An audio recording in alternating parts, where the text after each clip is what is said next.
Hello everyone. आज हम start करेंगे हमारा पार्टनरशिप का topic first, fundamental of partnership. Class 11th में जो हमने बुक्स ऑफ अकाउंट्स प्रिपेयर किए थे वो हमने प्रिपेयर किए थे सोल प्रोप्राइटर के लिए। सोल प्रोप्राइटरशिप में एक सिंगल इंडिविजुअल है जो बिज़नेस के पूरे accounts, business transaction, sales, marketing सब हैंडल करता है। लेकिन जब उसे दूसरी एक्सपर्टीज़ की ज़रूरत है तो वो अपनी फर्म के अंदर जब एक और या फिर और पर्सन्स ऐड करता जाता है तब वो पार्टनरशिप फर्म बन जाती है। सो इस चैप्टर में हम फंडामेंटल सीखेंगे कि पार्टनरशिप फर्म, पार्टनर्स के क्या राइट है, पार्टनर्स की क्या लाइबिलिटी है, पार्टनरशिप डीड कैसे वर्क करती है, पार्टनरशिप में प्रॉफिट कैसे डिस्ट्रीब्यूट करते हैं, पार्टनर्स को क्या क्या पेमेंट होते हैं। ये सारे टॉपिक हम इस चैप्टर में पढ़ेंगे।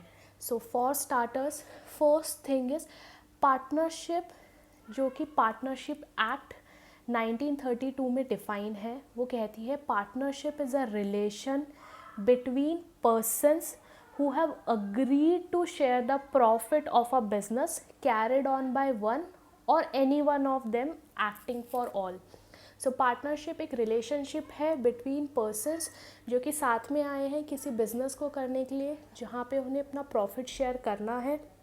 बिजनेस सब मिलके भी कर सकते हैं या कोई एक पर्सन इन्वेस्ट कर सकता है, बाकी के पर्सन सिर्फ बिजनेस को हैंडल कर रहे हैं। नेचर क्या होता है पार्टनरशिप फर्म का?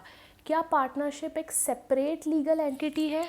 मतलब अगर let's say A B C 3 जने हैं जिन्होंने एक पार्टनरशिप फर्म स्टार्ट करी और इस फर्म में कुछ फ्रॉड हो जाता है, तो क्या ये सेपरेटली ट्रीट होगा या ए बी सी इसके अंदर लाइबल होंगे? तो the answer is the partnership is not a separate legal entity. All partners have unlimited liability for any kind of business losses. क्या ये पार्टनरशिप सेपरेट लीगल एंटिटी है from accounting point of view? The answer is yes.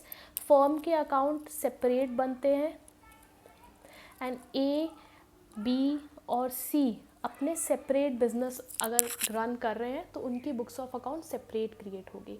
So they are not separate legal entity but from accounting point of view yes, partnership जो है वो एक separate legal entity की जैसे treat की जाती है। नेक्स्ट आता है what are the features of partnership. तो सबसे इम्पॉर्टेंट फीचर है कि minimum 2 persons are required for any kind of partnership. Maximum number of persons 2 और मोर। सो क्वेश्चन आता है कि मैक्सिमम कितने नंबर हो सकते हैं। सो जो मैक्सिमम नंबर है that is 50 which is given by company law. Company law restrict करता है दैट एक पार्टनरशिप में मैक्सिमम 50 पर्सन्स हो सकते हैं। नेक्स्ट आता है there should be an agreement between the partner कि वो अपना प्रॉफिट एंड लॉस कैसे शेयर करेंगे, किसकी क्या रिस्पॉन्सिबिलिटी है, क्या क्या उनको अलाउड रहेगा। Everything should be there in a agreement. Now agreement oral हो सकता है और रिटर्न हो सकता है। Both the oral and written agreement are equally valid, but written agreement is more preferable क्योंकि वो आप प्रूफ कर सकते हैं। जो रिटर्न अग्रीमेंट होता है उसे हम बोलते हैं पार्टनरशिप डीड।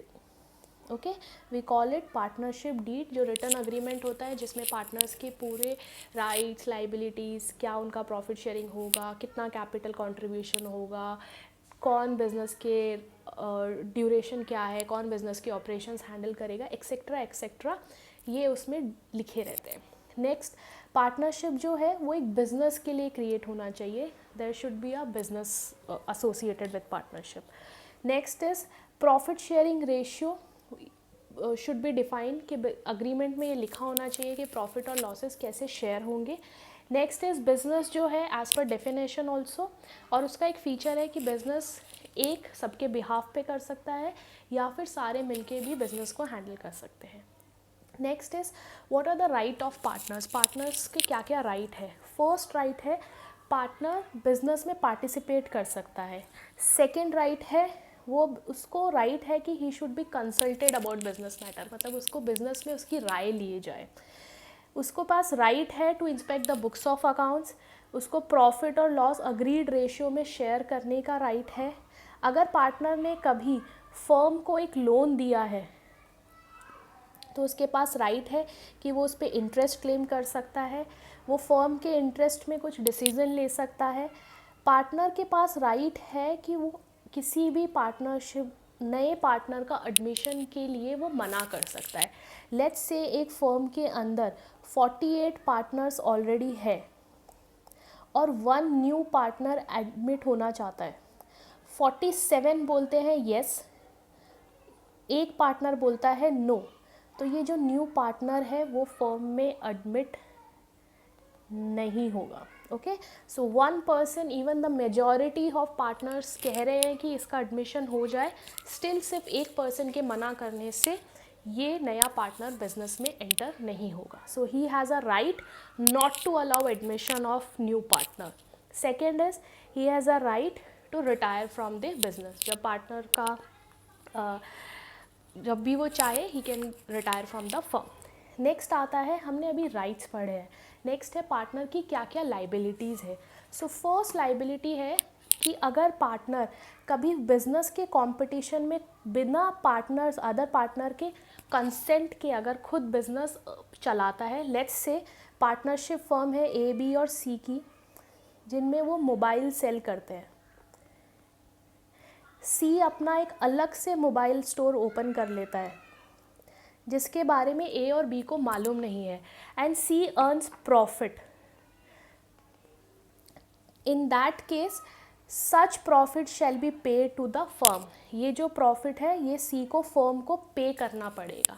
यहाँ पे जो इंटरेस्टिंग बात ये है वो ये यहाँ पे जो इंटरेस्टिंग बात है वो ये है कि अगर फर्म को कभी लॉसेस हो गए, अगर कभी सी को अपने बिजनेस में लॉस हो गया तो वो उसको अकेले को बेयर करना पड़ेगा। मतलब अगर सी को ये इंडिविजुअल मोबाइल स्टोर से प्रॉफिट होता है तो उसे वो फर्म को शेयर करना पड़ेगा, लेकिन अगर सी को अपने इंडिविजुअल मोबाइल स्टोर से लॉसेस होते हैं, in that case he has to borne this loss alone. ठीक है। सेकेंड है, अगर कोई पार्टनर कुछ प्रॉफिट या कमीशन अर्न करता है किसी एक ट्रांजैक्शन से फर्म की, या फिर कोई फर्म के असेट यूज़ करता है और प्रॉफिट अर्न करता है या फिर कमीशन अर्न करता है, वो प्रॉफिट भी उसे फर्म को पे करना पड़ेगा। ओके, सो नेक्स्ट हमारे पास नेक्स्ट इम्पॉर्टेंट क्वेश्चन आता है, वो ये है कि क्या पार्टनरशिप डीड बनाना मैंडेटरी है। The answer is no. Partnership deed बनाना मैंडेटरी नहीं है। दो जने मिलके ओरली डिस्कशन करके भी पार्टनरशिप स्टार्ट कर सकते हैं, लेकिन अगर पार्टनरशिप डीड नहीं है, in that case provision of partnership act will apply. Okay, provision of partnership act, जो भी पार्टनरशिप एक्ट में लिखा गया है वो एप्लीकेबल हो जाएगा। अगर आपके पास डीड है तो हम डीड को प्रायोरिटी देंगे, जो जो डीड में पॉइंट्स लिखे हुए हैं पार्टनरशिप में वो ट्रांजैक्शंस होंगे। अगर डीड नहीं है तो provision of partnership will apply. Provision of partnership क्या कहता है? फर्स्ट है interest on loan by partner. अगर एक पार्टनर ने फर्म को लोन दिया है तो firm will pay interest eight 6% per annum.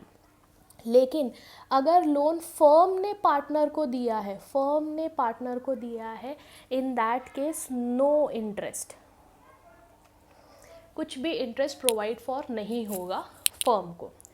Profit and loss, अगर डीड नहीं है तो profit and loss equally share होंगे इर्रिस्पेक्टिव ऑफ कैपिटल कंट्रीब्यूशन। अगर ए ने 1 करोड़ लगाया है और बी ने 10 लाख रुपीज़ इन्वेस्ट किए हैं, देन ऑल्सो ए और बी में प्रॉफिट इक्वली ही शेयर होंगे। इंटरेस्ट ऑन कैपिटल, जो इन्होंने अपना कैपिटल इन्वेस्ट किया है उस पर interest, no interest will be provided. क्या इंटरेस्ट ऑन ड्राइंग चार्ज होगा? No interest on drawing will be charge. क्या कुछ रेम्यूनरेशन टू पार्टनर्स अलाउड होगा? आंसर यहाँ पर भी नो है। तो अगर पार्टनरशिप डीड नहीं है तो profit sharing will be equal. कुछ भी एप्रोप्रिएशंस जैसे interest on capital, drawing, remuneration, commission, कुछ भी अलाउड नहीं होगा। और interest on loan, that too जो पार्टनर ने फर्म को दिया है उस पर 6% का इंटरेस्ट अलाउड होगा। जो लोन फर्म दे रही है पार्टनर पे उस पर कुछ भी इंटरेस्ट अलाउड नहीं होगा। ओके, आई होप हमें पार्टनरशिप के फंडामेंटल्स क्लियर हुए हो। अगर आपको कुछ भी डाउट है आप मुझे कमेंट सेक्शन में डाउट्स में मैसेज कर सकते हैं। मिलते हैं नेक्स्ट क्लास में। Thank you.